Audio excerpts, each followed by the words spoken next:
Hi, my name is Jessica Pruitt. I'm a senior at Southeastern Oklahoma State University in Durant, and I'm doing a training video right now over being a spotter for a heavy equipment operator. As you can see, I'm well prepared. I have, I'll start with this. I have, of course, a track hoe behind me here. When is a spotter used? Okay, and we're going to cover multiple different things, but when is a spotter used? A spotter is an extra set of eyes for the operator. So if the operator can't see maybe an exposed line they just dug, the spotter would see that. If there's somebody walking up, they may not see that, and they would see that. Power lines that may be in the area, a spotter would be used to let the operator know about that. And that's how, of course, a operator uses a spotter. Now, we're gonna start with the very basics, which is PPE. Personal protective equipment, and I got my steel toes on. In my line of business out here, I have to wear FR clothing, so I have FRs on. Even my vest is a FR treated vest. You always want a highly visible vest as a spotter on that is reflective. Of course, I have my hard hat here, and then I have a super loud blowhorn, and we'll show you what this is for here in just a little bit. Where to stand when you are a spotter, okay? The first thing I'm gonna say is never stand behind the piece of equipment. You always want your operator to be able to see you, okay? If you're ever out of sight, the operator should stop operating immediately. Hand signals, obviously there's, you know, stop, go, left, right. That's something that you're gonna work one-on-one with the operator that you are assigned with, or if you work directly with one, you may have certain custom hand signals that you do. So what to look for as a spotter. So as a spotter, obviously I'm going to be ready out here. Okay. I'm going to look for, as they're digging, lines, okay, especially if we're in a hotline area where there might be gas or oil flowing through.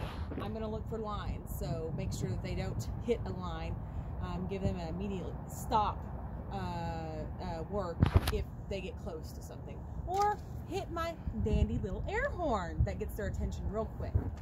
So this is just for emergency purposes only, and I highly recommend that every spotter have one of these.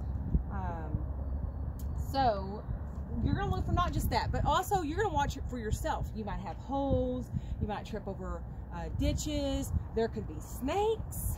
In the desert out here, there's snakes, so we have to watch for rattlesnakes. Of course, other people. Always be alert of your surroundings. You're going to always be alert of the left, the right, the down, and the up as a spotter. And always make sure that you are in contact with your operator. So you want to be 10 feet away from the machine at all times. 10 feet away, and you want to have eye contact with your operator, okay? Never walk behind the machinery, like I said.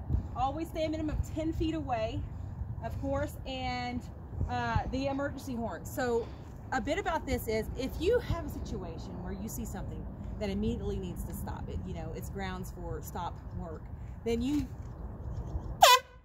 get their attention like that. It scares me. But this right here for any spotter swamper is very important, I believe. With the program that I would have for a spotter and a training, I would always recommend that the company purchase one of these. There's just been incidences where people have unfortunately gotten ran over because they maybe walked behind the equipment or tripped or fell, and it was a fatality. If they would have had this, maybe their clothing got hung, yeah, I just thought about that. If they would have had a horn and they saw it coming and they were stuck in the mud or something, they could have done this. It would have alerted them to stop work, and they could have stopped. So as a spotter, like I said, the most important thing is keeping eye contact with your operator. You want to make sure that he always sees where you're at, or she always sees where you're at, and that you always see where they're at. And of course, at the end of the day, as a spotter, what you would do is you're going to make sure 360 walk around. You're going to make sure that the bucket's on the ground for him, that you're not near any ledges or cliffs where they might be digging. Everything is stowed away safely. Yeah, so that's just the general realm of being a spotter for a heavy equipment operator. People don't see these things as being dangerous, but I happen to know of a situation where there was a fatality where a husband ran over his wife because she did not have a horn. So this is something that's very much needed, guys, and I recommend it. Anyhow, again, I'm Jessica Pruitt with Southeastern Oklahoma State University. This is over spotter swamper safety with a heavy equipment operator. Thank you.